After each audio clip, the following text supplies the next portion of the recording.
Hey everyone, welcome back to the channel. Thanks for tuning in for another episode. Sitting down here by the river after a exciting morning.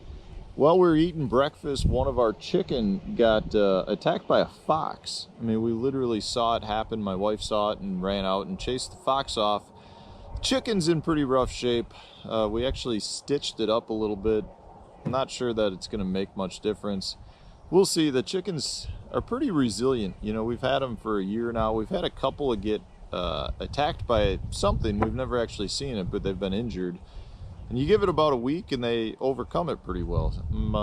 I'm hoping that this happens with this chicken. I'm not sure if it's going to go that way, but we'll see. We tried our best. Hopefully it recovers. But nonetheless, it was an exciting morning. I'm surprised it does not happen more because we let our chickens free range all day long, basically. We let them out of the coop in the morning. They go back in at night and we shut the door. So it's something that I'm surprised doesn't happen more here. Anyways, guys, what I want to do today is talk about a bait that is really something that I'm not sure that I'm sold on yet. You know, I've got a buddy who loves throwing this and just recently won a tournament on it.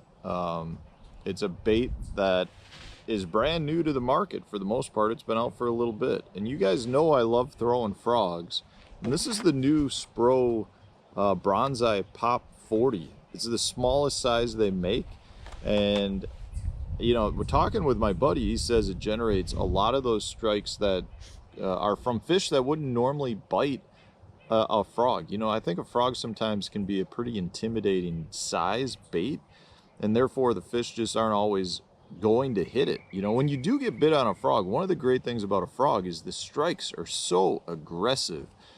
But if the fish are not in a super aggressive mode or are just not willing to commit, like where they're really going to eat the bait, a lot of times you get those fish that kind of come up and roll underneath a frog or just don't even come up and hit it. And according to my buddy, he says this is the answer to that. And that if you're either fishing in an area where the frog are not committing or you're fishing in a heavily pressured area, this little Bronzeye Pop 40 is the deal. And he did just win a club tournament throwing it. So, I mean, I can't say it's not working for him. It's a bait that when I saw it, I wanted to buy it because I'm a frog addict. I love throwing frogs. And the first thing I will say when I got this is I was really, really surprised by the size. You know, this is, it's 1.5 inches long, the body, and it weighs less than 1/4 ounce. So, you know, one of the things I've noticed now, and I've used this, I took it out and threw it around a little bit the other day while I was fishing with some other stuff. And I did have 2 strikes. I caught one small. It was like a 10-inch smallmouth, which I would say I don't know that I've ever caught a smallmouth that small on a frog. You know, we do catch a lot of smallmouth on frogs, but I was impressed by the fact that it really opened up frog fishing to maybe a smaller size caliber fish. The other strike I had was a decent strike that I think was a largemouth, but I didn't hook up on it. And a couple of things I've noticed right off the bat. Because of its size, your traditional frog gear is probably not going to work. It's overpowered for this. So you're not going to throw it on your same heavy action, super heavy braided line. You can still throw it on heavy braided line, but you need to be able to cast it. And if you're throwing your really heavy stuff, you're not going to be able to do it. It does open up the world of like spinning gear to frog fishing a little bit more, because this little guy would cast better for the most part on spinning gear. And I have not done that yet, but I probably will at some point. I will say for such a small size body, it still spits really well. You can still get it to walk the dog decently. And this is the popper mode, so it still really does spit well. I was concerned because the cup on it, the mouth on it is like, I mean, it's probably 3/8 of an inch. I mean, it's a small little hole, but it still spits well.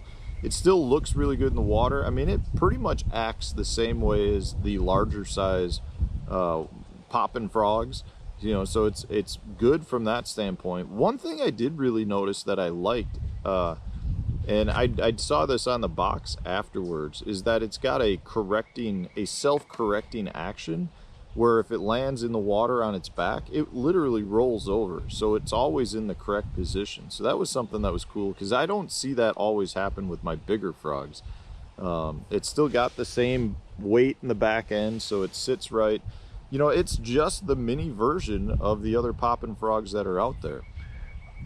I will also state that one thing that I think you want to do is open up these hooks a little bit. I do think the hooks are slightly small for the bait, but after I missed that first fish, I opened up the hooks a little bit and I caught that second one, the smaller smallmouth. So I do think right out of the box, that's something that you're probably going to want to do. But for me, I'm putting this in the category of like small 1/8 ounce buzzbaits. You know, there's a time of year, and I've talked about this in videos in the past, where like during that post-spawn phase, a small buzzbait, an 1/8 ounce buzzbait, is sometimes hard to beat, to the point where you won't get bit on other things and you throw a little 1/8 ounce buzzbait around and those fish are just coming out of the woodwork to eat it. I'm going to say that this has the similar type characteristics. It's such a small finesse style frog that it's not going to be kind of your traditional frog. It's going to be more of something you use in a little bit more open water or scattered type weeds, but you're going to fish it in that tough time of year, that post-spawn period where the fish are starting to feed up on some really small fry minnows, where they're feeding up on just small bluegills that are feeding on their beds. So I think there's going to be a time of year for it, maybe even in the fall when you get the small shad, when the fish are starting to feed up on shad again really well. But for me, this is all about finesse. You know, you guys know I really like throwing finesse type tackles, small sized gear, downsized baits. So, you know, it's very intriguing to me. It's something, you know, I've got a couple of them now. I'm going to be buying more of them just because I do think that there will be a time and a place for this. I also do like the fact, again, that, you know, with my little boy Hank getting into it, getting into the fishing aspect a lot, he's a big fan of frogs, and I could see this being something for him to maybe generate more strikes. Just because I do think you're really going to open up the frog now to a lot smaller caliber fish. I'm not saying you won't catch a big fish on it, but I think you're going to increase the number of bites dramatically, because you're going to be catching 8, 10, 12-inch bass, which you probably were not going to be catching on a full-size frog before. Same thing here on the river. Like I said, I mean, I think the smallmouth are going to eat this up, because it's not really your typical frog. I wouldn't throw this in a heavy cheese mat. It's just not heavy enough to create that movement to draw the fish to it. This is going to be more of an open water, topwater bait for me, or a very sparse weed.